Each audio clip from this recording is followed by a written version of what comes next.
आज तक रेडियो सुनता है सारा जहां।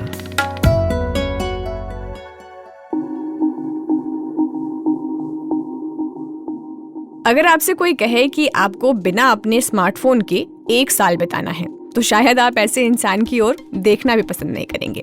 मैंने शायद टारगेट ही बहुत बड़ा दे दिया, 1 साल। अगर कोई आपसे कह दे कि आप 2 दिन अपने स्मार्टफोन के बिना रहिए, तो शायद आप तब भी उस इंसान की तरफ देखना नहीं पसंद करेंगे।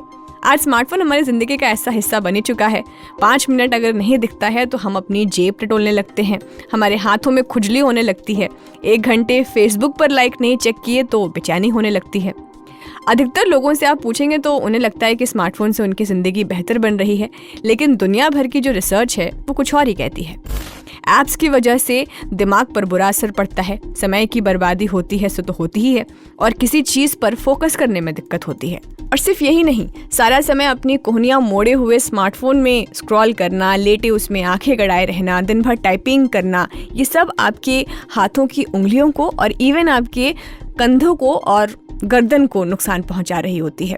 और इसका सबसे ज़्यादा असर बच्चों पर पड़ रहा है। आपने भले ही 15 से 20 की उम्र में शुरू किया हो और अब आपको शायद फ़र्क भी ना पड़ता हो कि आप फ़ोन यूज़ करते हैं कि नहीं करते हैं, कितना यूज़ करते हैं, लेकिन आज के जो बच्चे स्मार्टफोन इस्तेमाल कर रहे हैं वो अपने शरीर को रोगों से घेर रहे हैं। और आज के हेलो डॉक्टर में हम इसी पर बात करेंगे कि स्मार्टफोन से कैसे आप अपने हड्डियों को नुकसान पहुँचा रहे हैं और कैसे आप अपना यूसेज कम कर सकते हैं। Hello doctor. हेलो नमस्कार, आज तक रेडियो पर यह है हेलो डॉक्टर। मेरा नाम है खुशबू कुमार। अब आप एक एग्जाम्पल भी सुनिए। दिल्ली के मशहूर एम्स हॉस्पिटल में 22 साल के एक युवक की हथेली और उंगलियों में असहनीय दर्द हो रहा था। दर्द इतना ज़्यादा था कि लड़का और उसके घर वाले बुरी तरीके से परेशान हो गए थे। कई तरह की जांच हुई और उसके बाद भी इस दर्द का कारण पता नहीं चला। जब मरीज की लाइफस्टाइल और आदतों पर बात की गई तो पता चला कि मरीज कई घंटों तक अपने मोबाइल को हाथों में पकड़े रहता था। उसका ज़्यादातर समय मोबाइल फ़ोन पर उंगलियां चलाते हुए ही बीतता था। इसी वजह से उसके हाथों में इतना ज़्यादा दर्द हो रहा था। जैसे जैसे उसने मोबाइल फ़ोन का इस्तेमाल कम किया, मोबाइल फ़ोन पकड़ना कम किया, वैसे वैसे उसका दर्द भी जाता रहा। तो मोबाइल फ़ोन की वजह से आजकल ऐसी समस्या आम हो गई है। सबसे ज़्यादा समस्या पिंकी फिंगर सिंड्रोम की होती है, जिस पर आज हम बात करेंगे अपने एक्सपर्ट से। इसके अलावा भी और कई तरह की परेशानियां हैं जो ज़्यादा स्मार्टफोन के इस्तेमाल से होती है। तो आज हमारे साथ डॉक्टर कौशल मल्हान जुड़ गए हैं, जो कि फोर्टिस हॉस्पिटल मुलुंद में ऑर्थोपेडिक्स और जॉइंट रिप्लेसमेंट सर्जरी डिपार्टमेंट के डायरेक्टर हैं। तो बहुत बहुत स्वागत है डॉक्टर कौशल आपका आज तक रेडियो पर। जी नमस्ते, थैंक यू। जी डॉक्टर मल्हार, तो ये तो हमारी दूसरी बातचीत हो रही है। हमने जब पहली बार बातचीत की थी तो हमारा टॉपिक था कि आपको घुटने में क्यों दर्द होता है, उसकी समस्या क्या है, क्यों है। लेकिन आज का जो टॉपिक है उस पर आने से पहले मैं आपसे एक बहुत ही पर्सनल सवाल पूछना चाहती हूँ। और मैं जानना चाहती हूँ कि आप अपने स्मार्टफोन के यूसेज को कैसे कम करते हैं, क्योंकि उससे डिटैचमेंट तो बहुत मुश्किल है। एक तरीके से मैं ये समझती हूँ कि तपस्या ही करनी पड़ेगी आपको कि आप अपने फ़ोन से एक अच्छे खासे इंटरवल के लिए दूर रह सकें। ये बहुत मुश्किल है। तो लेकिन ये सवाल पूछते वक्त मैं ये भी समझ पा रही हूँ, जब मैं आपसे ये सवाल पूछ रही हूँ कि क्योंकि आप हॉस्पिटल में इतना बिजी रहते होंगे, आपको समय नहीं मिलता होगा फ़ोन उतना इस्तेमाल करने का। और उसके साथ मैं ये भी समझ पा रही हूँ कि चूँकि आप इस प्रोफेशन में हैं तो आपको पेशेंट्स के भी कॉल आते होंगे जो कि आपको इमरजेंसी में उठाना ही पड़ता होगा। तो कैसे आप ये पूरा बैलेंस आउट करते हैं अपने स्मार्टफोन यूसेज को? हाँ, तो स्मार्टफोन या कोई भी फोन का यूजेज लिमिट करना चाहिए।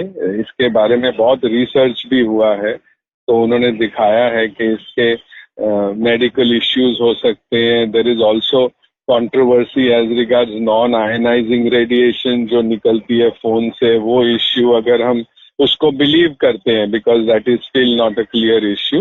एज फार एज मेरी लाइफ एज अ डॉक्टर, मेरे लिए फोन आजकल इतना जरूरी हो गया है, बिकॉज पेशेंट्स जब डिफिकल्टी में होते हैं तो उनको एक ही सहारा दिखता है कि किसको कॉल करूं, and then you can not get into a situation कि आप फोन बंद कर दो। तो मेरा फोन अनफॉर्चुनेटली रात दिन चलता रहता है। I don't have that luxury, but yes, मेरी बातें बहुत लंबी नहीं होती। मैं मोबाइल पे बहुत ज्यादा बात नहीं करता। मैं सर्फिंग और सब बिल्कुल नहीं करता हूँ, गूगल ज्यादा देखना वो मुझे टाइम ही नहीं मिलता, तो आई सपोज वो उस तरह मुझे एक तरह से प्रोटेक्ट करता है। दूसरी बात ये मेरी लाइफ में मोबाइल फोन बहुत देर से आया। मैं ऑलरेडी अडल्टहुड में चला गया था जब मैंने मोबाइल फोन यूज किया। ये चीज शायद उनके लिए ज्यादा वैल्यू रखती है जो बहुत यंग एज से ही मोबाइल फोन को यूज कर रहे हैं, जैसे बच्चे, क्योंकि उनका एक्सपोजर बहुत ज्यादा होगा और स्पेशली उन ईयर्स में होगा जब उनकी डेवलपमेंट और ग्रोथ अभी भी जारी है। तो मेरे ख्याल से ये माँ बाप को ये भी चीज समझनी चाहिए अपने बच्चों के लिए। जी, और अब मेरे पहले सवाल पर, स्मार्टफोन आजकल स्टेटस का भी सिंबल है। आप यूज़ नहीं करते तो लोग कहते हैं आप यूज़ क्यों नहीं करते, आपके हाथ में फ़ोन क्यों नहीं है। लेकिन ये जो ज़्यादा इस्तेमाल हम करते हैं फ़ोन पे, हर चीज़ अब फ़ोन पर अवेलेबल है, आपको टीवी देखने की भी ज़रूरत नहीं है। तो इससे हमारी उंगलियों को, जब मैं पढ़ लिख रही थी इसके ऊपर, तो पता चला कि भाई आप यूज़ तो कर लेते हैं पर उंगलियां नम हो जाती हैं। एक सिंड्रोम के बारे में भी पता चला, पिंकी फिंगर सिंड्रोम। तो एक तो इस पे भी आपसे बात करेंगे कि ये क्या होता है बेसिकली, और भी क्या चीज़ें हैं जो इम्पैक्ट करती हैं ज़्यादा स्मार्टफोन यूज़ करने से। तो कोई भी चीज आप हद से ज्यादा करो तो उससे प्रॉब्लम होती है, चाहे कितनी भी अच्छी हो और कितनी भी जरूरी हो आपकी लाइफ में। उसी तरह ये प्रॉब्लम अब स्मार्टफोन्स के साथ भी हम देख रहे हैं। एंड स्मार्टफोन के साथ सिर्फ ये पिंकी फिंगर सिंड्रोम तो एक प्रॉब्लम है, ऐसी कई प्रॉब्लम्स देखी जा रही है, पूरी बॉडी में देखी जा रही हैं, बियॉन्ड द फिजिकल देखी जा रही है, सोशली भी देखी जा रही है, इंटरपर्सनल रिलेशनशिप्स में देखी जा रही है, तो बहुत कुछ हो रहा है। बट अगर हम स्पेसिफिकली पिंकी फिंगर सिंड्रोम के बारे में बात करें तो ये पिंकी फिंगर मतलब आपकी जो छोटी उंगली होती है, तो ये एक पेनफुल सिंड्रोम है जिसमें कई लोगों को जो बहुत ज्यादा एक्सट्रीम यूज स्मार्टफोन की करते हैं उनको हाथ में और छोटी उंगली में बहुत दर्द होने लगती है। अब ये स्पेसिफिकली छोटी उंगली क्यों? क्योंकि कई लोग छोटी उंगली को स्पेसिफिकली यूज करते हैं स्मार्टफोन को पकड़ने के लिए, स्पेशली बच्चे हम देखते हैं। और बच्चों को तो खासकर ये प्रॉब्लम है कि उनको बड़ा से बड़ा स्मार्टफोन चाहिए, गेमिंग भी करनी है, बड़ी स्क्रीन चाहिए, और आपके हाथ छोटे हैं और आप अगर उसको ग्रैब करने के लिए, क्योंकि पिंकी जो आपकी सबसे छोटी उंगली है अंगूठे के साथ, वो सबसे बड़ी ग्रिप देती है आपको, क्योंकि वो सबसे ज्यादा डिस्टेंस पे है आपके अंगूठे से, तो नेचुरली उस पर सबसे ज्यादा जोर आता है।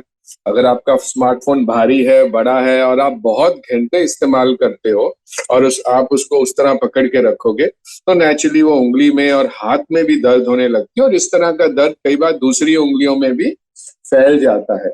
यहाँ तक कि कई पेशेंट्स में ऐसा लगता है कि ये कोई और ही चीज तो नहीं है, कोई और बीमारी तो नहीं है, बट बेसिकली ये शुरुआत बहुत सीधी सी चीज से होती है, बट एक कांस्टेंट यूज, एक ओवर यूज इंजरी की तरह बन जाता है रिपीटेड यूज के कारण। जी, और चूँकि जैसे आपने बताया कि आप कैसे अपने स्मार्टफ़ोन के यूसेज को कम करते हैं, मैं आपसे और भी इस पर और सजेशन आपसे मांगना चाहूँगी कि कैसे हम कॉन्शियसली अपने यूसेज को ध्यान में रख सकते हैं। क्या वो तरीका हो सकता है ताकि ज़्यादा हम अपने उंगलियों का इस्तेमाल नहीं करें, फ़ोन का इस्तेमाल नहीं करें, और ये जो प्रॉब्लम्स होती हैं उससे हम थोड़ा बहुत अपने ही हिसाब से मिनिमाइज़ कर सकें। हाँ, तो स्मार्टफोन की प्रॉब्लम ये है कि अब स्मार्टफोन बहुत भारी हो रहे हैं, बड़े हो रहे हैं, साइज बहुत बड़ा हो रहा है, और उससे भी बड़ी बात यह है कि अब छोटे बच्चे भी स्मार्टफोन यूज करते हैं जिनके हाथ बहुत छोटे हैं।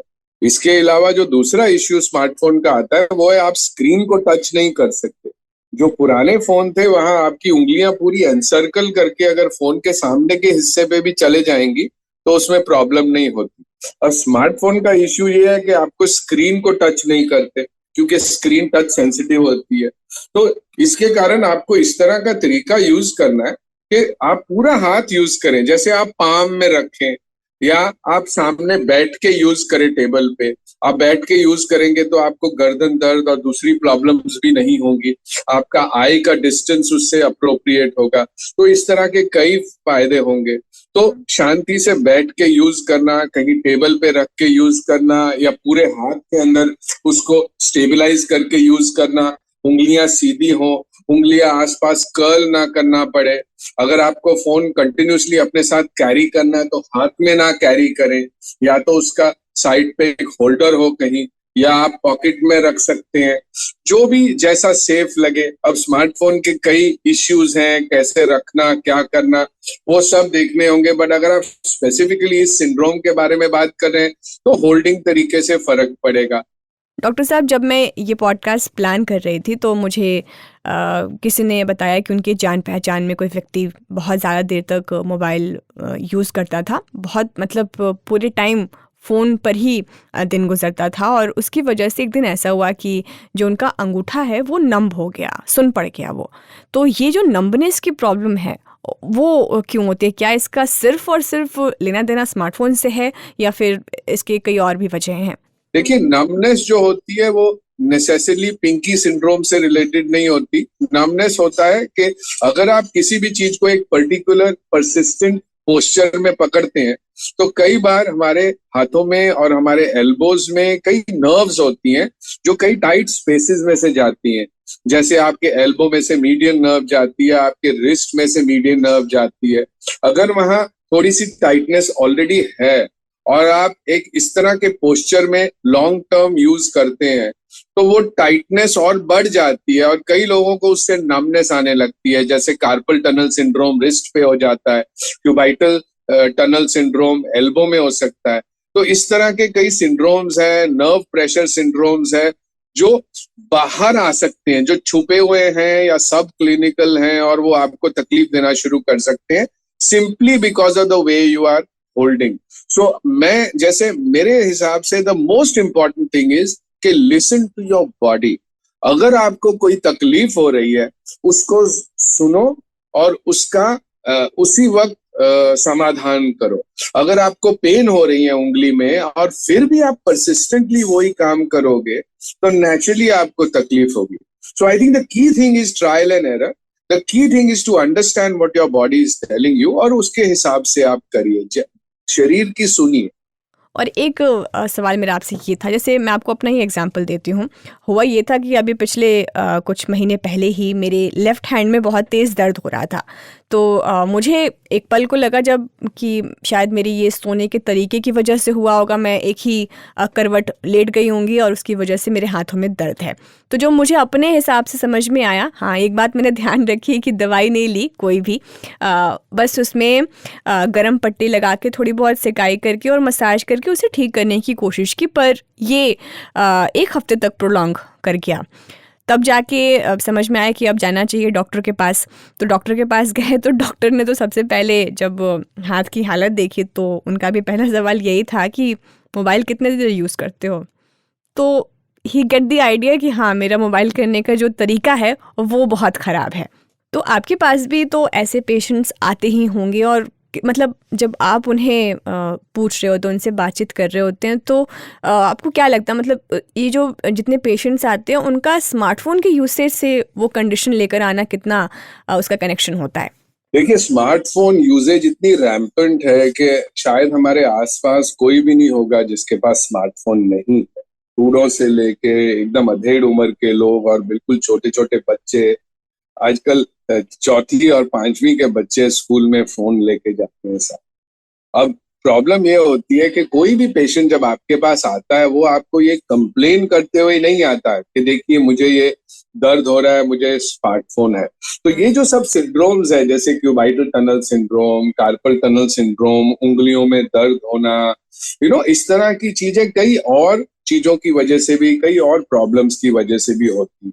अब जैसे मैं आपको एग्जांपल देता हूँ, मेरे पास कई पेशेंट्स आते हैं जो लॉन्ग सिटिंग आवर्स का काम करते हैं, कई हाउसवाइफ्स आती हैं जिनका काम ऐसा है, हाउस मेकर्स, जो जिसमें उनको झुकना पड़ता है, प्रोबेबली बैड पोस्चर में बैठना पड़ता है।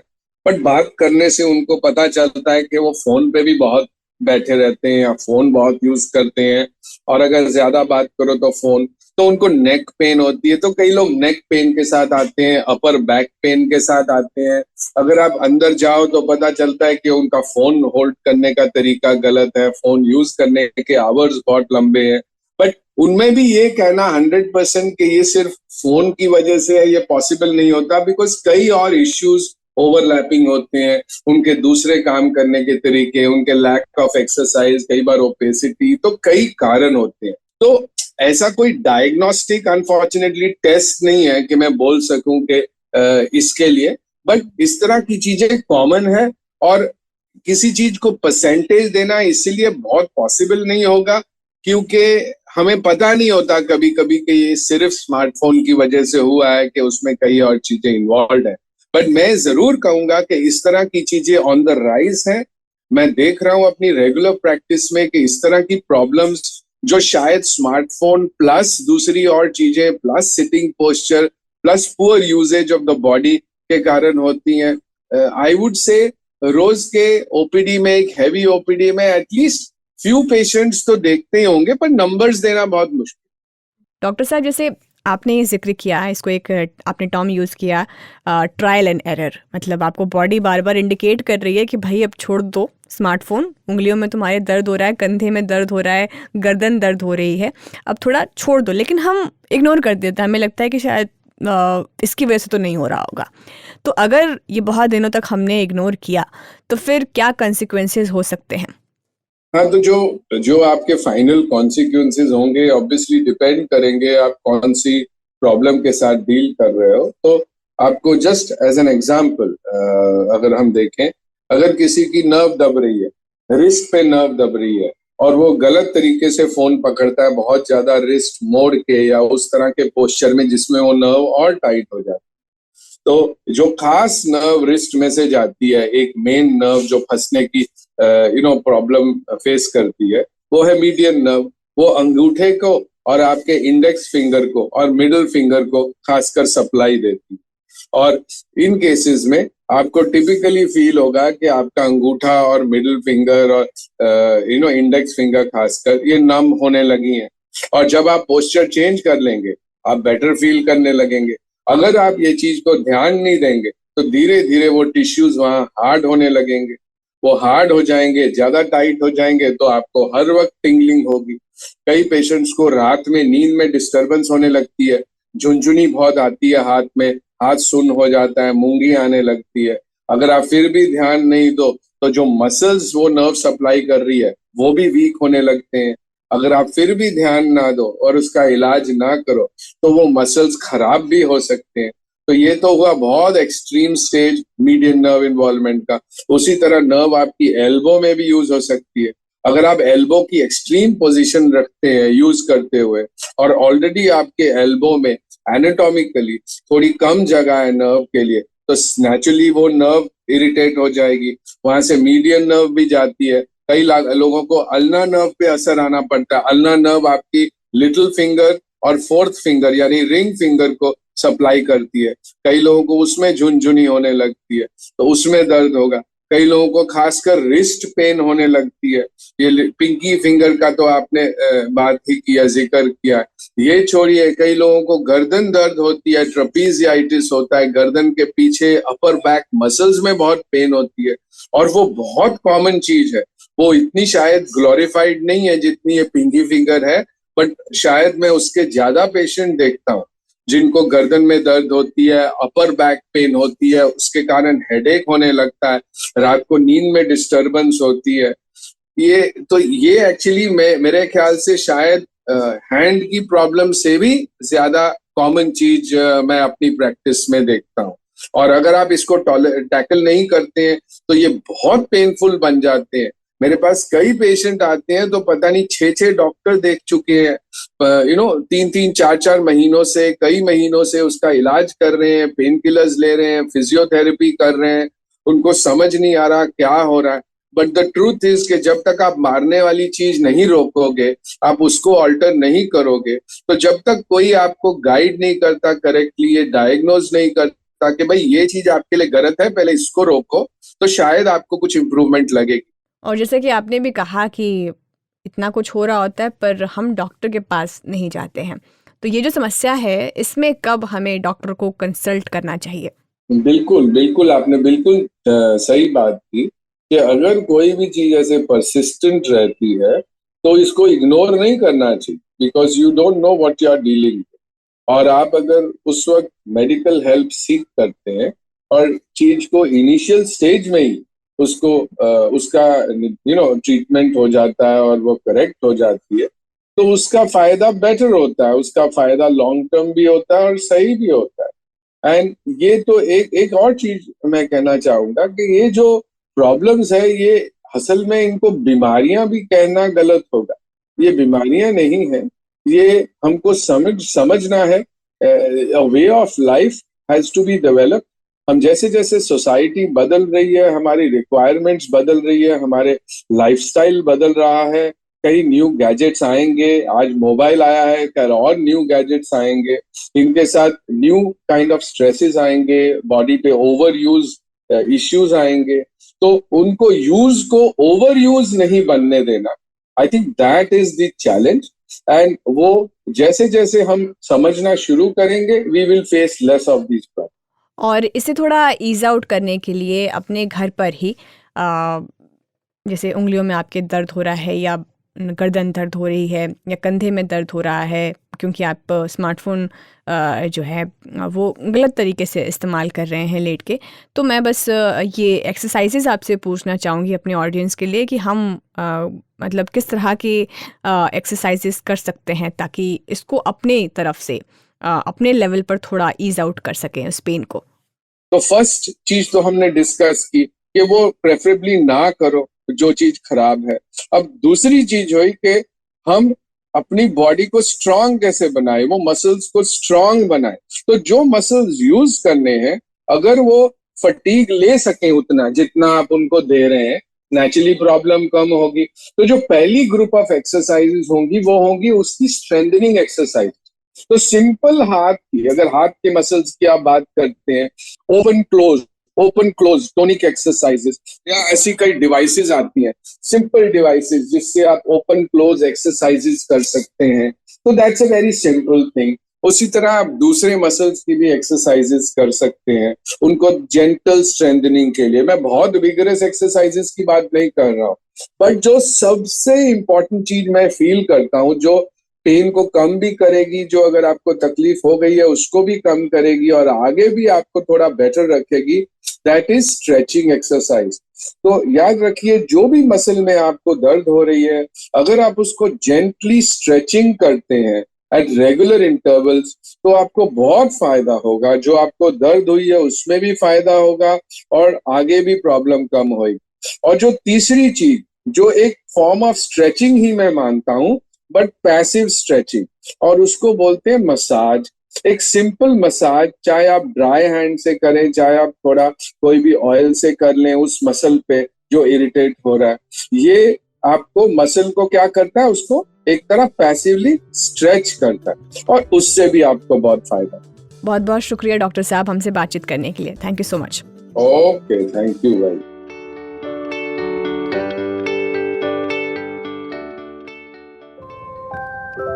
कहानियों का मौसम लौट आया है। किरदार जिनमें सांस ले रहे हैं हमारी रोजमर्रा की जिंदगी के एहसास। किसी आंख से टपका एक खामोश आंसू, किसी जबान पर आते आते रुक गई कोई बात, किसी की दबी हुई शरारती हंसी, किसी की मोहब्बत भरी एक नजर। हर एहसास में ढूंढिए खुद को, क्योंकि ये है story box. Story Box with Jamshed Kamar Siddiqui, only on Aaj Tak Radio.